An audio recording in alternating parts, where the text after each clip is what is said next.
हाय defence aspirants, एक समय था 2020 का सुप्रीम कोर्ट का डिसीजन कि लड़कियां भी नेशनल डिफेंस एकेडमी में ग्रेजुएशन करके कमीशन ऑफिसर्स बनेंगी।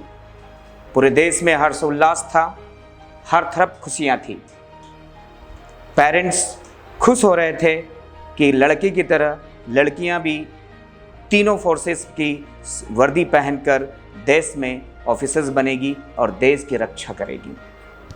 लेकिन सिर्फ एक डेढ़ साल गुजरने के बाद यह हर्षोल्लास कहीं ना कहीं कम हुआ है। एक समय था जब हम कोचिंग सेंटर्स पर थे, हम ही नहीं देश भर के कोचिंग सेंटर्स पर पेरेंट्स का लड़कियों के साथ क्राउड रहता था। खूब सारी काउंसलिंग, हर बच्ची कहीं ना कहीं देश के कोने में, चाहे वो रूरल एरिया हो या अर्बन हो या मेट्रो हो, कहीं ना कहीं लड़कियां सोच रही थी कि चलो यहाँ भी जोश और जज्बा, ताकत और यहाँ पर भी हमारी जो हैसियत है या हमारी खूबी या हमारे नॉलेज को प्रेजेंट किया जाए, दिखाया जाए, उस चीज़ को रिप्रेजेंट किया जाए। लेकिन समय के साथ साथ ये जोश कम क्यों हुआ? इसके पीछे कारण क्या रहा कि आज लड़कियां डिफेंस कोचिंग सेंटर्स की क्लासेस में कम दिखाई दे रही है। जहां एक समय हमारी बैच बनी थी, जहां 40 लड़कियों में 40 लोगों की बैच में कम से कम 25 गर्ल्स हुआ करती थी, आज काउंसलिंग भी कम हुई है, पेरेंट्स का जोश भी कम हुआ है और लड़कियों का भी कम हुआ है।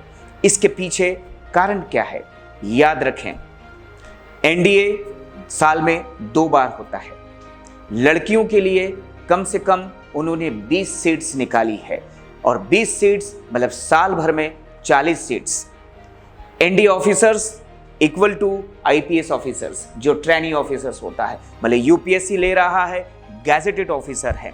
और 40 सीटें आप याद रखें, यूपीएससी के आईपीएस कैटेगरी में भी इतनी 40 सीटें नहीं होती। यदि नेशनल डिफेंस एकेडमी या डिफेंस एनडीए यूपीएससी के जरिए 40 लड़कियों को एक साल में रिक्रूट कर रहा है, ये बहुत बड़ा अवसर है। इन सीट्स को आप कम ना समझें, चाहे वो एयरफोर्स के लिए हो, चाहे वो नेवी के लिए हो, चाहे वो आर्मी के लिए हो। लेकिन कमी कहाँ रह गई?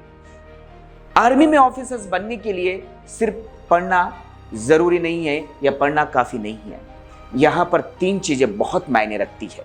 आप फिजिकली फिट हो, आप मेंटली हिट हो और साथ साथ एकेडमिकली आप अपडेट हो। हाँ, ये बात सही है, लड़कियां लड़कों से एकेडमिकली और मेंटली ज़्यादा फिट है और उनसे आगे है। लेकिन फिजिकली जहां मैदान की बात करें तो फिर वहां दिक्कत आ रही है। यदि 40 बच्चे यहाँ आपके पास है डिफेंस कोचिंग में, तो बड़ी मुश्किल से 10 बच्चियां मैदान में पहुंच रही है। तो क्या एनडीए ऑफिसर्स बनने के लिए फिजिकली क्राइटेरिया या फिजिकली फिटनेस मायने नहीं रखता? बहुत मायने रखता है। और इसी को देखते हुए लड़कियां डिफेंस से या फिर एनडीए में अपीयर होने के लिए, एग्जाम्स में अपीयर होने के लिए दूर होती जा रही है। याद रखें, पेरेंट्स भी कि इस जोश को बनाए रखें। जब आपको माननीय सुप्रीम कोर्ट ने यह अवसर दिया है, बच्चियों को अवसर दिया है, तो सिर्फ ये अवसर आर्मी बैकग्राउंड की फैमिली को नहीं दिया है। लोग तोहमत लगाते हैं कि ज़्यादातर आर्मी बैकग्राउंड के लोग ही या उनके ही बच्चे आर्मी में ऑफिसर्स बनते हैं, तो शायद ये लड़कियों को भी ये अवसर उन्हीं के लिए होगा। लेकिन यकीन करें, यदि सिविलियंस भी चाहे कि उनकी बेटी आर्मी में ऑफिसर्स बने, तो आपको ध्यान रखना होगा कि बच्ची बराबर मैदान में जाए, अपने जोश को बनाए रखें और यूपीएससी की तैयारी करते, एनडीए की सारी तैयारी करें, न्यूज़पेपर बराबर पढ़ते रहें, करंट नॉलेज से अपडेट रहें, इंग्लिश बेहतरीन करें और एसएसबी जो 5 दिन का एग्ज़ाम या 5 दिन का इंटरव्यू रहता है, उसके लिए 1 साल भर पहले ही तैयारी करें।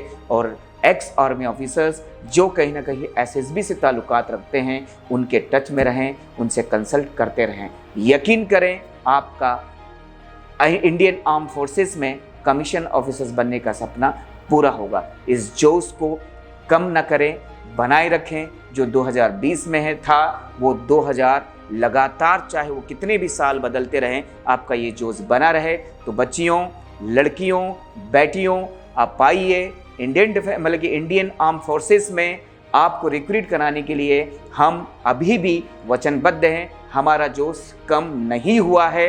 आप भी अपने जोश को बनाए रखें और इन कोचिंग क्लासेस में आइए, क्योंकि ये gateway of Indian arm forces है। जय हिंद।